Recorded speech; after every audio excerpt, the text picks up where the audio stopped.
fraction of a kilometer away, but 5,000 light-years from the sun whose light had nourished the earliest years of her own life, as it had long ago those of the whole race of Earth-descended humans.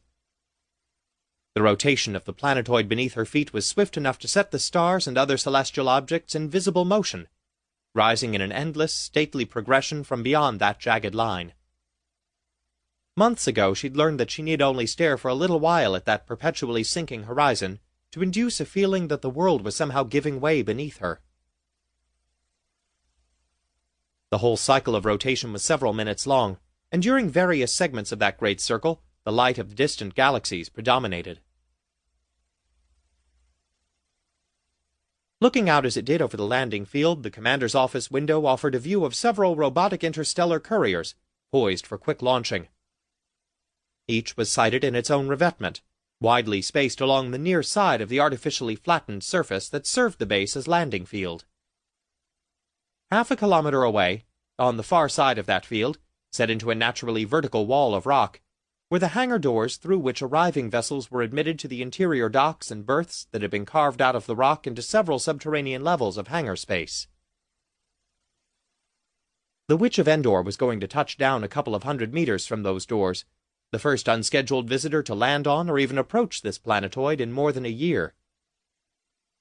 The ship's sole occupant, before the Space Force had come aboard, the man identifying himself as the ship's owner, Harry Silver, had made no objection to being boarded, but rather had been relieved to hand over the controls.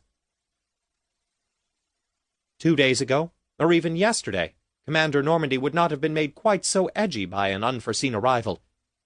But today she had been eagerly expecting quite a different set of visitors, vitally important ones, and they were already almost 2 hours overdue. Any suggestion that the day's schedule of events was going to be disrupted was most unwelcome. In fact, she was anticipating at every moment another signal from the robot pickets of her early warning array, giving notice of the arrival, in system, of a task force of attack ships.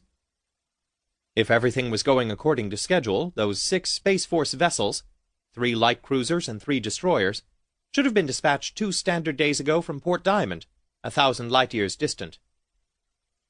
It made no sense, of course, for her to be gazing with naked eyes toward the stars in that direction as if it might be possible to see the approach of the task force. But time and again she caught herself doing just that. Commander Normandy's second-in-command was a diligent lieutenant colonel named Kodark, but her adjutant was an optoelectronic artifact, a computer program, sometimes classified as an expert system, known as Sadie. Sadie's usual holostage persona had a vague, but no more than vague, resemblance to the commander herself.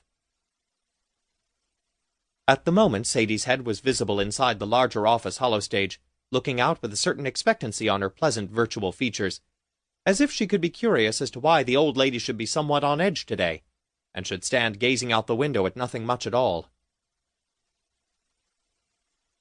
In fact, no one else on Hyperborea besides the base commander, not even virtual Sadie of unquestionable loyalty, knew that the task force was scheduled to arrive. 3 light cruisers and 3 destroyers ought to create quite a stir among her people when they showed up, and that would be time enough for an announcement. The transparency through which Commander Normandy stared at the universe was an extraordinary window, even for a port in space. It had been formed of stack glass, 10 centimeters thick with protective elaborations. And what it showed her was no ordinary view.